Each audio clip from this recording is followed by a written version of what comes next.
नमस्कार. आज आपण दलियाचा उपमा बघूयात. तर आता दलिया घेतलेला आहे 1 वाटी. त्याला 3 वाट्या पाणी घालून मी कुकरला शिजवून घेतलेलं आहे आणि त्यासाठी म मटार आणि मक्याचे दाणे वाफलून घेतलेले आहे. आता त्यासाठी लागणारं साहित्य म्हणजे मिरची, शेंगदाणे आणि काजू घेतलेले आहेत. आता गॅसवर कढई ठेवलेली आहे आणि त्या कढईमध्ये आता 2 चमचे आपण तेल घालायचे आहे.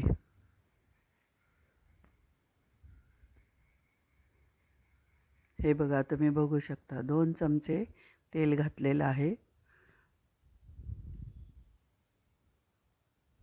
तर यामध्ये तुम्हाला ज्या ज्या आवडणाऱ्या भाज्या आहेत त्या पण तुम्ही घालू शकता. उदाहरणार्थ कोबी, गाजर, फ्लावर असं तुम्ही घालू शकता. मी इथं फक्त मटार आणि मक्याचे दाणे घेतलेले आहेत. आता यामध्ये मोहरी घातल्यानंतर कढीपत्ता, लाल मिरचीचे तुकडे, शेंगदाणे आणि काजू हे तेलामध्ये वाफलून घेतले, परतून घेतलेत आणि आता हे दलिया आपण त्यामध्ये घातलेलं आहे. आता हे सगळं आपण परतून घेऊयात.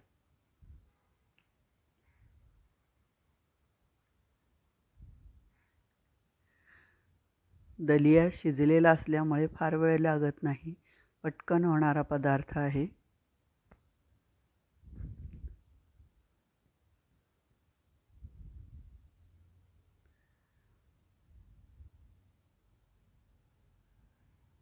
आता थोडेसे जास्त वाटले होते म्हणून मी बाजूला ठेवले होते वाफवलेले ते मटार आणि मक्याचे दाणे, पण परत मला बरोबर वाटले म्हणून मी परत घातलेले आहेत. आता हे छान असं परतून घ्यायचं आहे.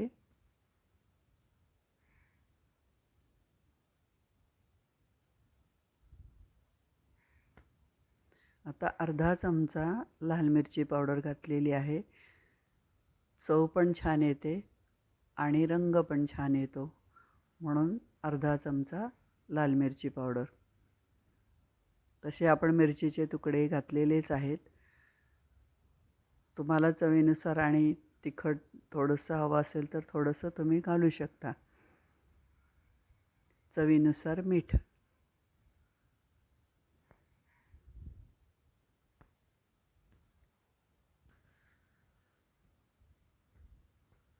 असा हा आपला दलिया सुंदर आणि छान लागतो. दलियाचा उपमा म्हणजेच गव्हाचा रवा असतो त्याला दलिया म्हणतात. हा विकत मिळतो. कोणत्याही दुकानात, किराणा मालाच्या दुकानात तुम्हाला उपलब्ध होऊ शकतो. हे बघा, हे छान असं आपण परतून घेतलेलं आहे. आता 1-2 मिनटं ह्याच्यावर झाकण ठेवायचं म्हणजे वाफ छान आली पाहिजे त्याला.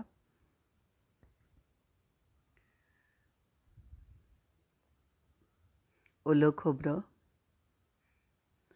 खोबरं, कोथिंबीर हे तुम्हाला आवडत असलं तर घाला, नाही घातलं तरी चालेल.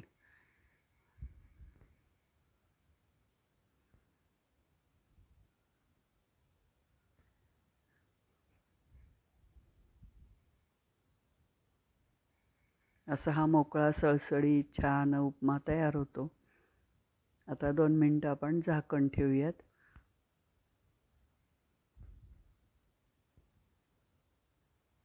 हे बघा,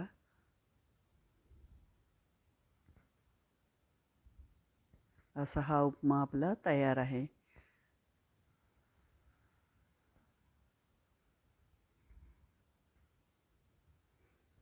आता एका बाउलमध्ये हा उपमा काढून घेतलेला आहे.